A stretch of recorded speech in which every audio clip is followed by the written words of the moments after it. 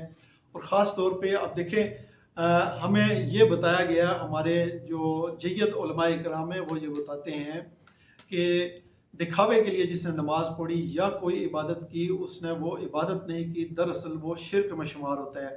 تو یہ خانہ کعبہ کے ساتھ لپٹے ہوئے یا مسجد نبوی میں جا رہے ہیں، نماز پڑھ رہے ہیں یا وہاں پہ دعا کر رہے ہیں، اس کی بھی تصویریں بنا کے جو نا ان کو شو آف کر رہے ہیں. اور یہ جو نا اپنے جو ان کے اکاؤنٹس ہیں، سوشل میڈیا کے اکاؤنٹس ہیں، ان پر وہ اپلوڈ کر رہے ہیں اور یہ ایک دکھاوا کر رہے ہیں. یہ ہم محض تنقید برائے تنقید نہیں کر رہے بلکہ اصلاح کے لیے یہ بات کر رہے ہیں. اگر ہماری بات ان تک پہنچے تو یہ جو بات میں نے کہی ہے کہ ہمارے جید علماء کرام جو ہے، آپ کسی سے خود بھی پوچھ سکتے ہیں کہ دکھاوے کے لیے جس نے کوئی عبادت کی اس نے گویا عبادت نہیں کی، وہ گویا شرک اس نے کی ہے. تو یہ اس سے بچنا جو ہے نا ہر مسلمان کے لیے ضروری ہوتا ہے. اور ہماری لیڈرشپ خاص طور پہ جو ہے نا اس لیول کی پرائم منسٹر اور ان کے ساتھ جو ہے نا چیف منسٹر لیول کے لوگ جو ہیں وہ اگر اس طرح کریں گے تو باقی پھر پاکستانی عوام جو ہے ان کی دیکھا دیکھی جو ہے وہ کیا کریں گے، یہ اس سے آپ بخوبی اندازہ لگا سکتے ہیں. اس لیے ایسی نمائش جو ہے اس سے بچا جانا چاہیے. اچھا، اگلی خبر جی، مسلم ورلڈ لیگ رابطہ عالم اسلامی، یہاں پہ ہمارے راجہ ظفر اللہ جو ہے نا اس کے پاکستان میں ایک لمبے عرصے کے لیے سربراہ رہے ہیں پاکستان کی حد تک. تو اس تنظیم کے جو ہے نا سیکرٹری جنرل ڈاکٹر محمد بن عبد الکریم العیسیٰ، یہ جو رات گزری ہے اس رات کو رات گئے جو ہے نا پاکستان میں تشریف لائے ہیں. اور فیصل مسجد میں جو عید کی نماز ہوگی وہ نماز جو ہے وہ یہی ڈاکٹر محمد بن عبد الکریم العیسیٰ جو ہے نا وہ پڑھائیں گے. اس کے علاوہ جو ہے نا وہ پرائم منسٹر شہباز شریف صاحب سے بھی ملاقات کریں گے. اس کے علاوہ چیف جسٹس جو ہیں وہ بھی ان کے شیڈول میں شامل ہے، ان کی ملاقات صدر مملکت سے ملیں گے آصف علی زرداری سے، پھر آرمی چیف سے بھی ملاقات کریں گے. ان ملاقاتوں میں وہ ان سے کیا بات چیت کریں گے اس حوالے سے جو ہے نا ہمیں ابھی کوئی اطلاعات نہیں ملی ہیں. اگر کوئی اطلاعات ملیں گی تو وہ ہم لازمی آپ سے شیئر کریں گے. اچھا جی، اگلی خبر جو ہے نا آپ کو پتہ ہے کہ رمضان المبارک جو ہی شروع ہوتا ہے پاکستان میں جو نا عوام کی سانسیں رکنا شروع ہو جاتی ہیں. کس وجہ سے کہ جتنے بھی تاجر ہیں وہ اشیاء خورد و نوش کی قیمتوں میں از خود اضافہ کر دیتے ہیں. ہم نے دیکھا پوری دنیا میں جب ان کا کوئی مذہبی تہوار یا اس طرح کے مذہبی کوئی فیسٹیول آتا ہے تو وہاں پہ اشیاء خورد و نوش کی قیمتیں، کپڑوں کی، جوتوں کی قیمتیں کم ہو جاتی ہیں.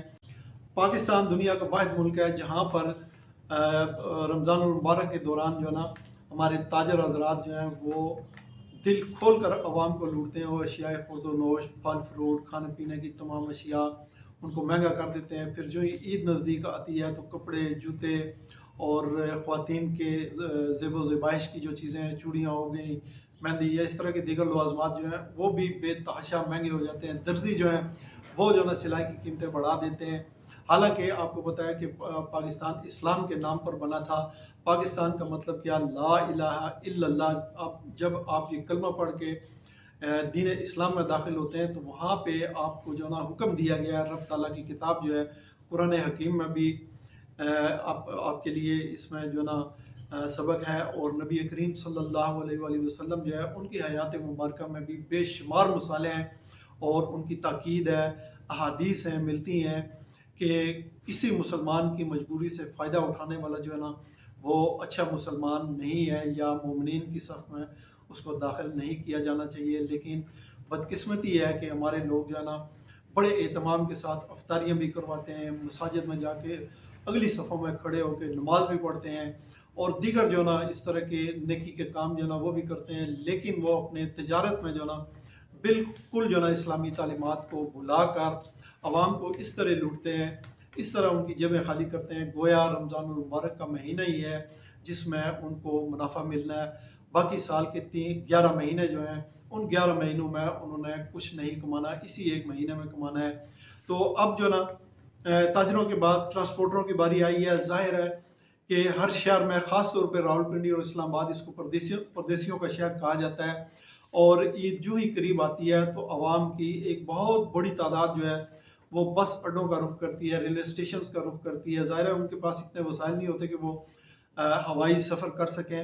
تو یہ جو ذرائع ریلوے کا تو معاملہ الگ ہے، لیکن یہ جو ٹرانسپورٹر ہیں یہ حکومتی کنٹرول سے باہر ہیں، اور یہ بھی جو ہے نا اپنے من مانے کرائے وصول کرتے ہیں۔ اس وقت جو ہے نا بس اڈوں پر انتہائی زیادہ رش لگا ہوا ہے۔ آپ راولپنڈی کے کسی بھی جگہ پر چلے جائیں، فیض آباد کا اڈا ہے، پیر ودائی کا اڈا ہے، پھر پشاور روڈ پہ بسوں کے اڈے ہیں، اور دیگر علاقوں میں جو سواں کا اڈا ہے، وہاں پہ جو نا بتایا یہ جا رہا ہے کہ اتنا زیادہ رش ہے کہ عوام کو جو نا ٹکٹ کا حصول جو نا وہ مشکل ہو رہا ہے، اور وہ جو ٹرانسپورٹرز ہیں وہاں پہ ٹکٹ کاٹنے والے لوگ ہیں وہ عوام سے 2 گنا تک جو نا زائد کرایہ وصول کر رہے ہیں۔ جو اگر ان سے کوئی احتجاج کرے یا کوئی تقاضا کرے نہیں جی کہ یہ اتنا کرایہ نہیں ہے، آپ کو اتنا کرایہ لینا چاہیے، اس کو وہ پرے دھکیل دیتے ہیں، اور مجبوراً لوگ جو ہے نا وہ پھر مہنگا ٹکٹ خریدتے ہیں۔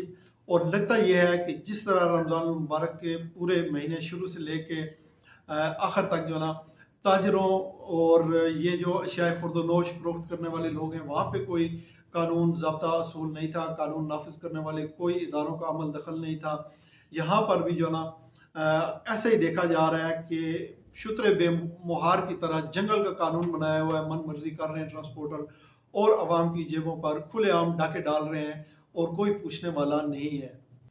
اچھا جی، یہ خبر تو آپ نے سن لی ہوگی کہ 9 اپریل کو صدر مملکت آصف علی زرداری نے سینٹ کا الیکشن جو نا وہ کال کر رکھا ہے۔ اس میں چیئرمین اور ڈپٹی چیئرمین کی جو نا وہ ہونا ہے، انتخاب ہونا ہے۔ اس حوالے سے جو نا پاکستان تحریک انصاف نے اسلام آباد ہائی کورٹ میں درخواست دی کہ یہ الیکشن روکا جائے۔ اس کی وجہ آپ کو پتہ ہے کہ ابھی تک خیبر پختونخوا کی اسمبلی میں ریزرو سیٹوں پر جو منتخب ہو کر آئے تھے اراکین، انہوں نے حلف نہیں اٹھایا، اور یوں وہ اسمبلی کمپلیٹ نہیں ہے، الیکٹورل کالج کمپلیٹ نہیں ہے، وہاں پہ ابھی تک سینٹ کے الیکشن نہیں ہوئے۔ تو تحریک انصاف کا موقف یہ ہے کہ جب تک کے پی کے میں سینٹ کے الیکشن نہیں ہو جاتے اس وقت تک جو ہے نا سینٹ کا اجلاس نہیں بلایا جانا چاہیے، اور خاص طور پہ انہوں نے اعتراض یہ کیا ہے کہ چیئرمین اور ڈپٹی چیئرمین سینٹ کا انتخاب کسی صورت میں نہیں ہونا چاہیے، اور یہی پلی لے کر وہ اسلام آباد ہائی کورٹ میں گئے، لیکن وہاں پہ رجسٹرار صاحب جو ہیں انہوں نے پی ٹی آئی کی درخواست پر اعتراض لگا دیا ہے۔ اعتراض کیا ہے؟ اعتراض یہی ہے کہ یہ معاملہ جو ہے نا پشاور ہائی کورٹ میں زیر سماعت ہے، ریزرو سیٹوں والا ان سے حلف لینے کا جو معاملہ ہے وہ پشاور ہائی کورٹ سن رہی ہے۔ آپ کے لیے متعلقہ فورم وہی ہے، وہاں پر جائیں، ادھر جا کے درخواست دیں، اور یوں جو ہے نا اسلام آباد ہائی کورٹ نے پاکستان تحریک انصاف کی یہ درخواست جو ہے نا وہ نپٹا دی ہے۔ یہ تھی اب تک کی خبریں، اور ان پر میرا تبصرات دیکھتے رہیے وی واچ نیوز۔ اسی کے ساتھ دیجیے مجھے اجازت۔ آپ کا بہت بہت شکریہ۔ اللہ حافظ۔